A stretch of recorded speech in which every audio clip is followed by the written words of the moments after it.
bayonet terhunus tak berdaya menghalang-halangi lautan manusia. Fixed bayonets couldn't stop the endless stream of thousands of people.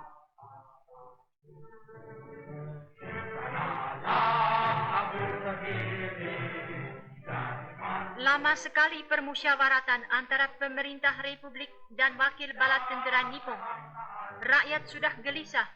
Presiden dan wakil presiden harus tampil di muka rakyat. Kalau tidak, mereka tak akan puas dan pulang dengan tenang. At the entrance of the Gambir Square, the government of the Republic was stopped by the well-armed campaign.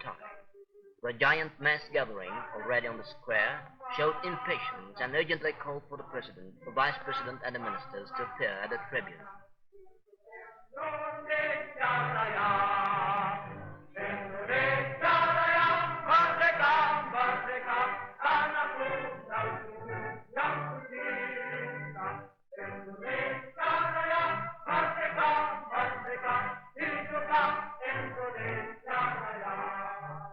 Tanggal 19 September 1945 tak dapat terhapus dari ingatan rakyat Indonesia. Hari yang melihat sampai seberapa besar tekad rakyat Indonesia yang haus akan kemerdekaan. Rakyat membanjiri lapangan Gambir, datang dari berbagai-bagai daerah. Lapangan dikelilingi mobil berlapis baja dengan siap lengkap mitrajo untuk menghalang-halangi rapat. Tidak menjadi halangan, lapangan terus dibanjiri oleh rakyat, tak mau pergi sebelum melihat dan mendengar amanat dari Presiden Republik Indonesia.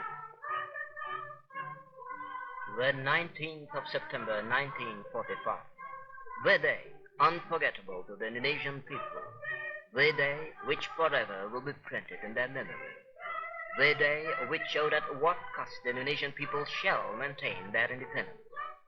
Thousands of people were streaming to the Gambir Square, coming from all parts of the country, despite fixed bayonets, threatening machine guns, patrolling well-armed tanks and full-equipped panzer autos with which the Japanese 𝐭𝐴 were trying to prevent the opening of this giant meeting.